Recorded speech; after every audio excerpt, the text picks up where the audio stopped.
So, I'm going to break this up into two parts here as far as the topic of intimacy. And it's taken me some time to think about how to approach this, because there happens to be a lot, and I mean a lot of videos in regards to dating and relationship out in the market. And to be honest, there's a lot of strategies that involve getting together specifically for relationships, short-term or long-term, or on the physical side of things, which has nothing to do with the relationship. It has to do with basically what can you get out of it, which is monetary value or sex. And that's not exactly healthy. Like short-term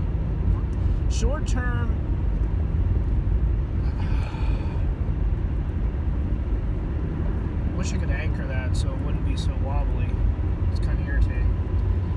So any sort of cohabitation, any sort of trying to get something started with basically sex or just trying to take from the other person, it's just not ever going to work. And there is almost nothing there. So outside of that, from what I've seen, a lot of videos fall into red flags. They fall into strategies with picking up the other sex.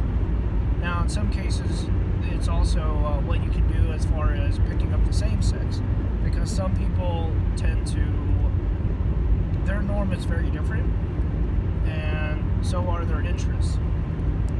And for the majority of everyone out there, it's going to be the opposite sex.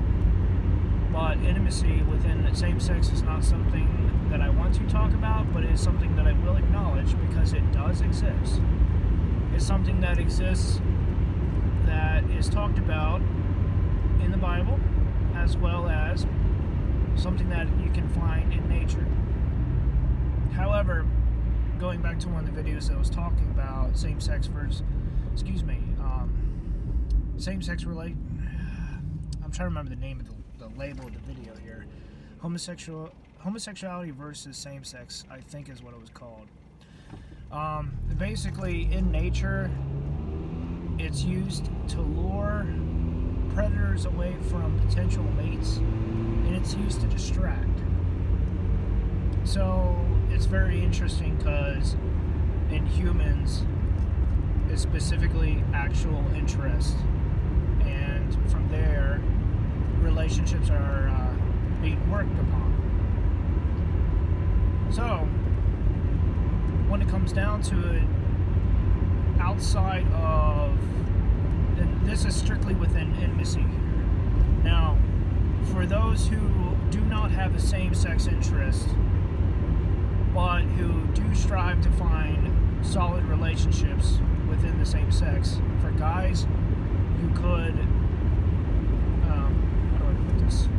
For those who are in the military, they're already going to be familiar with this, but for those on the outside, it's going to be less likely. But there's something called the bro code, where it's more about being honest, but not using the same words that everyone is familiar with. And in some cases, some people just disguise things and they'll just say, hey, it's an issue, and then that's it. They'll never go further.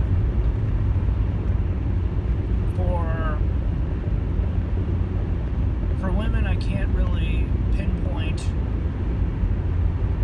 what some of the conversation patterns are.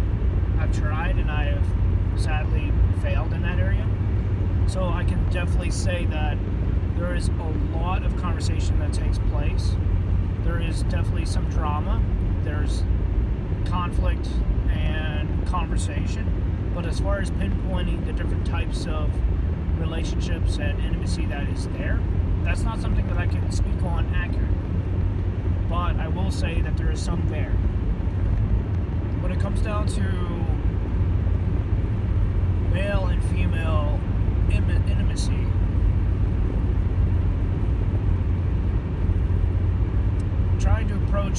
topic, as what I said before, generally falls down to short-term, long-term,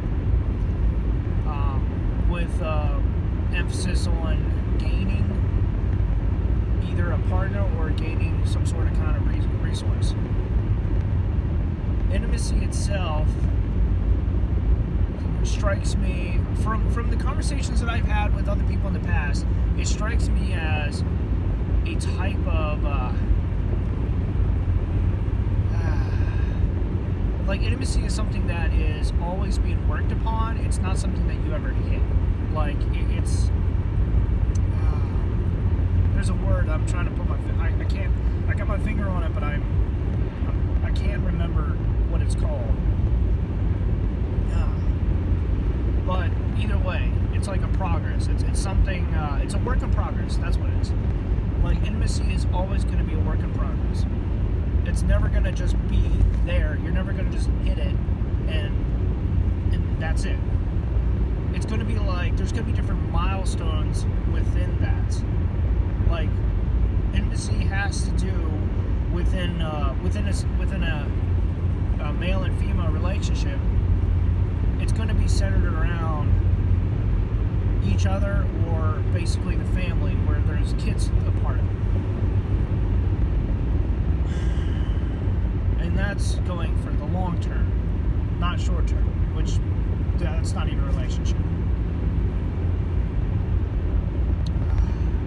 Now, as far as what the Bible talks about, and that's going to be where the second video is going to specifically talk about the verses and pinpoint the differences on how the word intimacy is actually used. But the Bible refers to it very differently, but it likes to use ways to make it transparent, or to hint upon but still hide some of the things that are very deep, so to speak. It refers to the fact that those who have eyes can see what is there, but those who do not will not understand. And in one of the other verses, it talks about how God clothes himself with darkness and shadows, and that he himself hides a lot of who he is. Now, fast forwarding to the time when Jesus died and the temple curtains were torn in two, that symbolizes how a lot of what was intimate was made available to the public.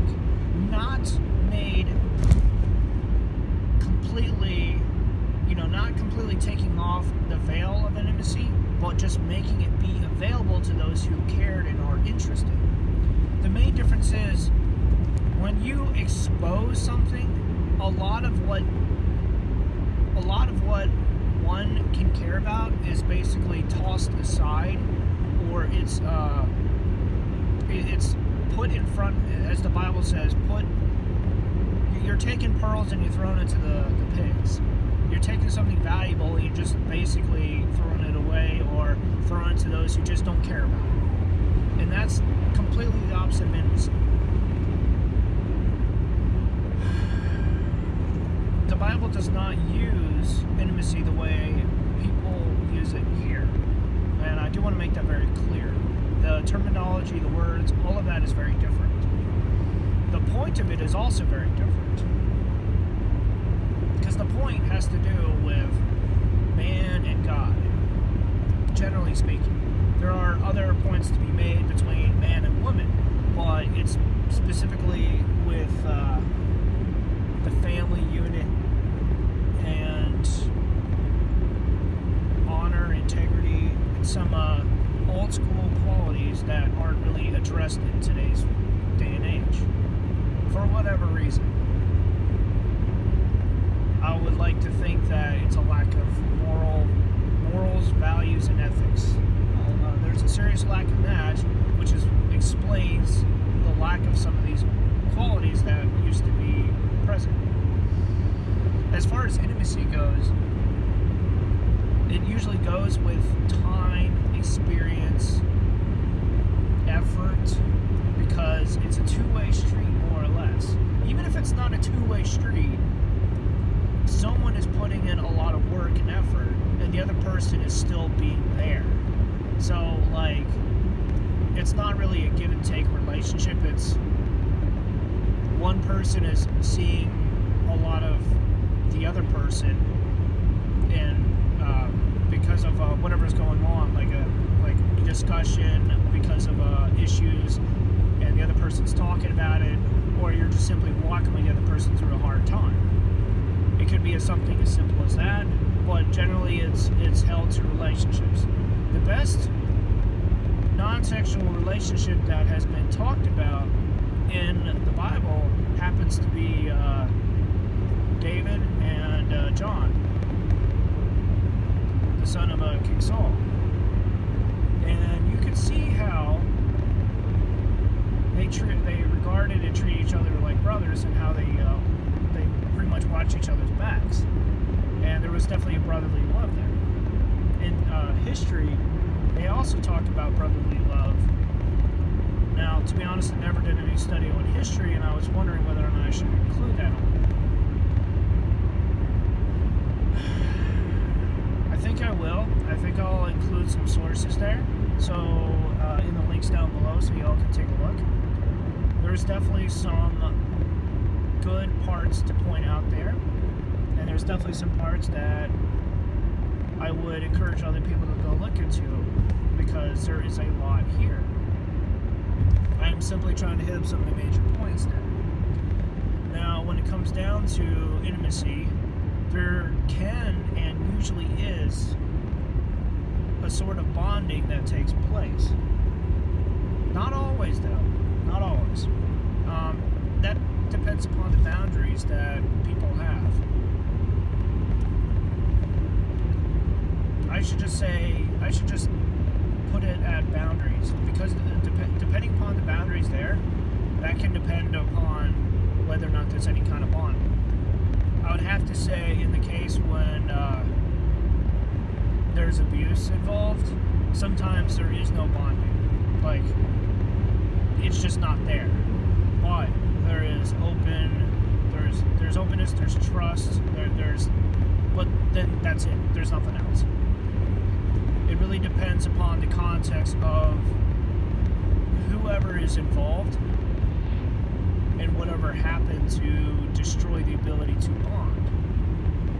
And unfortunately, that's happening more and more often these days.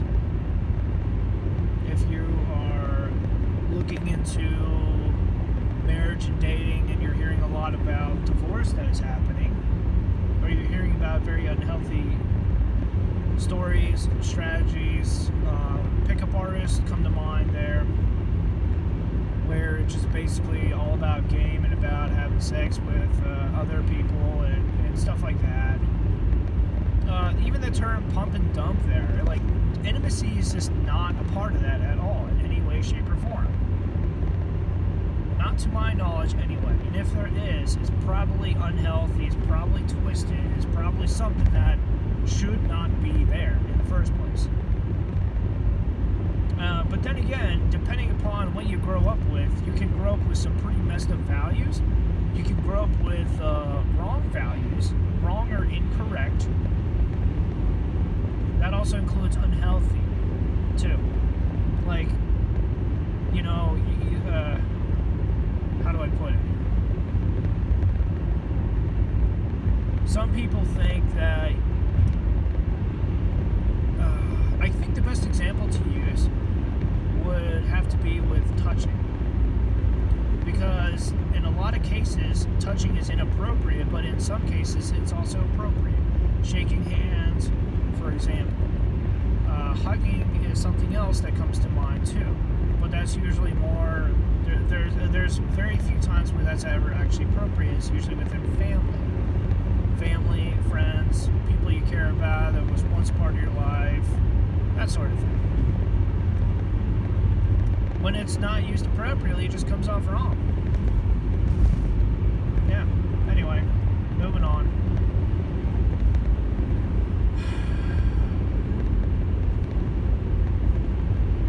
Intimacy is normally used within relationships, though, and whether or not someone is experienced with their craft, with whatever they know, there's a type of intimacy there, because you know this inside and out.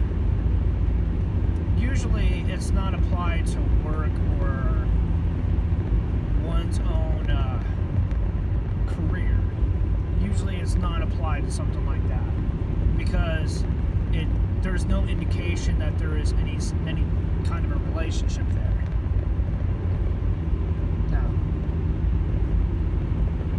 Now as far as from what I'm seeing nowadays within the past 5 years, a lot of things have just become generally unhealthy, and there's a lot that's just been destroyed when it comes down to the fact that intimacy is just not there. It might have been there once, and I want to touch upon, I want to move on to a slightly different topic here about when it comes down to the more time someone's been married, the harder it is to have intimacy, and the more likely that relationship is to fail. Intimacy should come after a relationship is already in place. And while I have not directly talked about this, you should never sacrifice friendship for a relationship. A relationship should always be founded on friendship first. You need to have something there for intimacy to start up naturally. If you're ever trying to force it, that's usually most likely unhealthy, or it's end of the world, end of your life scenario, where it's trust me or you're going to die. And I have heard about that in some stories, which have made me very intrigued. But it's very, very specific and almost never applies anywhere else. So, brief mention, but that's it. When it comes down to intimacy, knowing what is needed to build it is also something else that is lacking. Because, as I said, it's supposed to be natural, and it's supposed to be built upon or to grow. But it seems like many people today, in the context of relationships, they're stepping in with 1 foot in, 1 foot out. So whenever a problem or issues pop up, something to destroy whatever their concept of a perfect relationship or love, something to take off the love goggles and you actually see things for how they are, or the other person for who they are, they're gone. They just take off. And it's very unhealthy, because in order for intimacy to survive, it requires a little bit of sacrifice, and it requires someone to be in it for the long run, the long haul. It requires commitment, dedication, perseverance. Without any of those, it's not likely to survive. Since I was adopted, I would like to use that as an example there, because there's a lot of pain, there's a lot of hardship involved from someone like me who had a lot of attachment issues growing up.